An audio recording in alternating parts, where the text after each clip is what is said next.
बात है वो कौम औरतों पे पाप की नजर डाले, कितने अफसोस की बात है। अगर मेरे जुमले तल्ख न लगे तो माफ करें।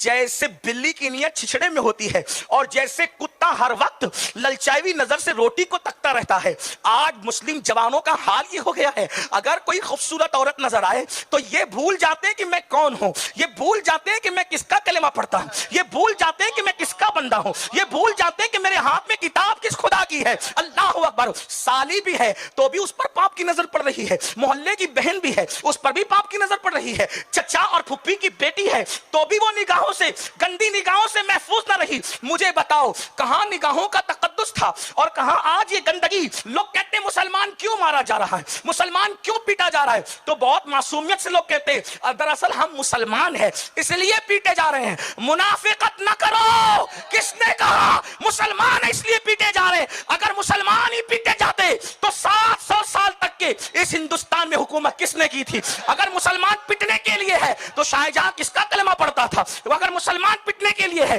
तो गौरियों ने किसकी गुलामी की है, अगर मुसलमान पिटने के लिए है तो दुनिया भर के अंदर हुकूमतें किसने की है। बल्कि लोग बकरियां चराते थे, लोगों को हुकूमत का अंदाज हमने सिखाया है। लोग खाने का तरीका भी नहीं जानते थे, दस्तरखान सजाने का शऊर मोहम्मद रसूलुल्लाह के गुलामों ने अदा किया।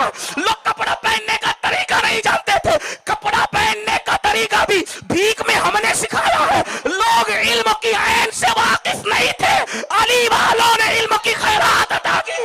नारे तकबीर, नारे रिसालत, हजरत सैयद अमीनुल कादरी साहब किबला। सुभान अल्लाह। अपने ऐबों पे झूठा पर्दा डालने के लिए कहते हो कि मुसलमान पिटने के लिए, वल्लाह इसलिए नहीं पिट रहे हो कि मुसलमान है, इसलिए पिट रहे हो कि सच्चे मुसलमान नहीं हो। जिस दिन सच्चे मुसलमान बन जाओगे आज भी तुम्हारा मुकद्दर ओजे सुरैया पे चमकता नजर आए, इसलिए कि नबी उम्मत की तकदीर होता है। तवज्जो आपकी अगर है जुमला पे गौर फरमाए। बाला शिनोर में गुफ्तगू कर रहा हूं, मुझसे बड़े खुतबा यहां मौजूद हजरत अल्लामा इदरीस खान साहब बड़े पुराने खतीब हैं, लेकिन एक बात आपसे अर्ज करूं, हुजूर की शान नबी उम्मत की तकदीर होता है, नबी उम्मत की तकदीर होता है।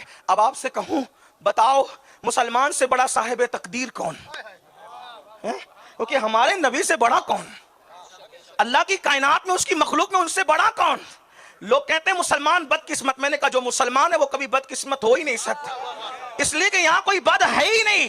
जब मुकद्दर रसूलुल्लाह हैं तो फिर हमसे बड़ा मुकद्दर वाला कौन है।